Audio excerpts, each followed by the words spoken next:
Supergirl number 13, Steve Orlando writing, Robson Roca on art. This is the conclusion to this current arc with the Emerald Empress stuff, which has been very quick because we had the annual, which was like a double-sized issue. It was like a 4-issue arc that took place over about 1 month. So we have more of the fight, of course, with everything that's going on. Supergirl protects her father, who's about to get blasted. It spills it onto the street, and civilians see him. They actually see that it's all true, that they were holding him in the DEO, and he was protected. And they give her shit for it. There's 1 or 2 voices in the crowd that are sticking up for her, like, no, well, she's protecting her father, and but a lot of them are just out for blood. They're not happy. They ain't having it. But so she's getting attacked by Emerald Empress, and then Indigo shows up as well. Although Supergirl does manage to destroy the eye, which sends Emerald Empress back to her own time period. So she fades away. But the crowd think she's killed her, so they take this and sort of put a spin on it to have another reason to hate her. And she's like, no, she went back to her own time period. I didn't kill her. And they're like, yeah, we're meant to believe that. And I'm like, you're living in a world with superheroes from other planets. It's not, at this point, not that far-fetched. Yeah. So a lot of this is the fallout of this, though. Basically, the DEO itself and Supergirl, their public image are kind of screwed. Yeah. So we've got the DEO. Chase has stepped down because she takes responsibility. But as she does so, she makes sure to wipe any record of who Supergirl actually is. Supergirl no longer works with the DEO. Her parents are no longer working there. Chase is actually going to go hunt the true perpetrators, and she's got the werewolf Laron as a buddy. So I want this miniseries, Chase and Laron. I can see this being a plot thread. Rising. This will be a plot thread that comes back up occasionally, that she's out there with the Laron werewolf. Well, I like that Laron fought with Magog. Like, that was cool. Like, he settled that, and it was always just a silly, the Kryptonian werewolf. But I've been down since the Rebirth issue. He's basically an enforcer for Chase. So I was expecting a lot more Legion superhero stuff with Emerald Empress, and I was kind of disappointed we didn't go to those places because I really want the Legion back. Yeah, I get that. That said, what this set up more than makes up for it. Yeah, because until I got to that last page, I was like, oh man, no Legion. Oh, wait a minute. Yeah, before we talk about that reveal, though, I just want to talk about what I like about the rest of the setup here. So Supergirl basically, she's still working for Catco, and Cat Garant herself is kind of pissed at Supergirl because she was lying. She has trust issues now. And Cat's with Ben, and Ben's kind of isn't comfortable that Cat hates Supergirl now, and Kara's like, nah, well, this is probably the best place to be then, to try and sort of divert that damage, to sort of do some damage control.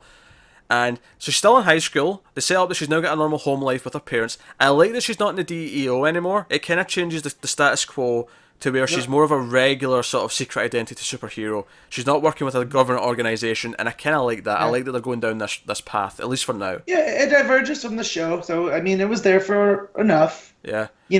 So if you were a fan of the show that wanted to pick up the comic, but now it sets her back on a more traditional which I superhero think path. Makes more sense because she's a teenager. Yep. So you have the high school life as opposed to the DEO Secret Service life. Well, because on the show she's in her 20s, and that makes sense. It's part of her job.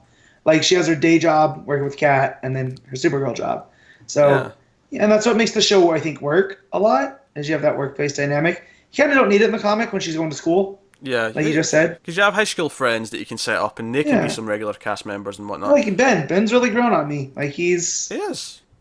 The way that he hacks through and helps Cat. Yeah, he basically does. Is it really Cat?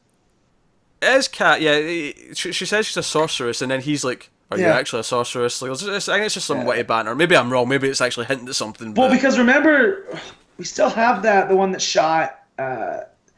What was her name? She was masquerading as Cat. Yeah, Selena, sorceress. She's still running around out there. Yeah, she leaves Magog high and dry. She goes through a portal. She's like, nah, screw you. I've done my job. Yeah. So I kind of feel that was a seed for that. Maybe. Like, maybe we'll get like a kind of a switch later down the line. But no, that was Cat for sure. Yeah. But I just wanted to introduce Selena. Ben basically defeats the app by doing a DDoS attack on it, which I thought was amusing. That's essentially what it does. Yeah. But yeah, so we find out there's a new head of the DEO. someone a bit more nefarious, someone who wants to get Supergirl in line and find out who she is, and is pissed that the records have been erased. And they teased it, and I thought they might not tell us who it is in this issue because they're sort of like hiding them at first. And then you turn the page, full page spread. Mr. Bones has entered Rebirth. Oh, that's good news. So I was just Great like, news. oh wait. I was like, oh wait, no more Legion. But wait, this is a Justice Society thread. Like, Mr. Bones is very well tied into Justice Society. So I'm in it. I think the Legion stuff, I think that's just because that's waiting to tie into Doomsday Clock. I think at this Doomsday point, Clock. that's what we're waiting on. And that's fine. I just, with the way that it was set up, her name dropping Saturn Girl so many times, the fact that she created a new Fatal Five and all of that, it was just priming me for Legion. Yeah. But if you're going to swap me out for Justice Society threads, I'm more than okay. I'll tell you this. I was definitely not expecting Mr. Bones, who's now the head of the DEO, but I also was not expecting how excited I would be if he popped up. Because when I turned that page, I went, oh shit, yeah! Like, Mr. Bones! Well, so for people that don't know, pre-Flashpoint, he hasn't been around since New 52, but he was the director of the DEO, which I forgot existed pre-Flashpoint, and was a counterpoint to Cameron Chase, who is now on the run, which that was kind of her thing back pre-Flashpoint and even pre-Rebirth, you know? And it all works in together real well, and again, continuity wonk in me. And going back to this being the new status quo, I actually like that the DEO is now a antagonist group. Like, the idea that Supergirl has to deal with the fact... This is kind of, like, Mr. Bones is kind of her Lex Luthor in a way, almost. Not the exact same, but this is in the way that he's hunting her, but he's actually got, like, a military force to do it, and I can see this having a lot of fun consequences. Like, so it feels like a fresh start for the book, and I'm actually kind of excited to see where it goes after this. Yeah. Yeah, and we get rid of the whole Zor-El thread here because they're on good terms, right? That's what we think. And then I thought that was the last page with Director Bones, and then I turned it. We should flash back because we think that he's going to, because he wakes up and he kills Indigo. And that's like Supergirl's like, oh no, like not like this. Like basically, I'm not even sure if I can like even believe in you anymore, Father. You're a psychopath. So yeah, Mr. Bones, we're done with the book. There's a last page of Supergirl flying away from house, and it's this hopeful, Supergirl. I'm a hero. I love National City, and I'll never stop loving National I have a City. family. Because that was one of the things actually is that when Emerald Empress reveals like, oh, in the future we're going to be enemies. You're going to kill my family. It's like, you could have told me this. I'm never going to give up on you. She tries to use compassion. She tries to be herself, and it's good stuff. At the end though, it's like no, a couple of pages. Epilogue. Oh, there's a Cyborg Superman, Zor-El, specifically, and Mr. Oz is there, and he's like, yes, you've let the home team down. Essentially, was the kind of the gist of it. He's like, oh, you're interfering. You'll never interfere again, and he kills Zor-El.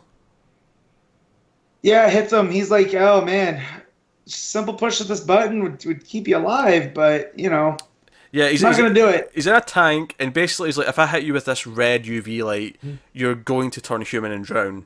And he does. And it's like, oh, well, that's dark. That's nice. So between Zod and Zor-El and now Mr. Oz, Jor-El, I feel like old, cold Krypton is pushing forward. Because we all have this very much means justify the ends. Okay, yeah, by the way, remember, Zod and his kid and Ursa are still they're out there somewhere. Yeah. What I like again is it makes the Super Family books all feel like they are part of a family and in some way. Like there is some stuff that connects between them, so that's cool stuff.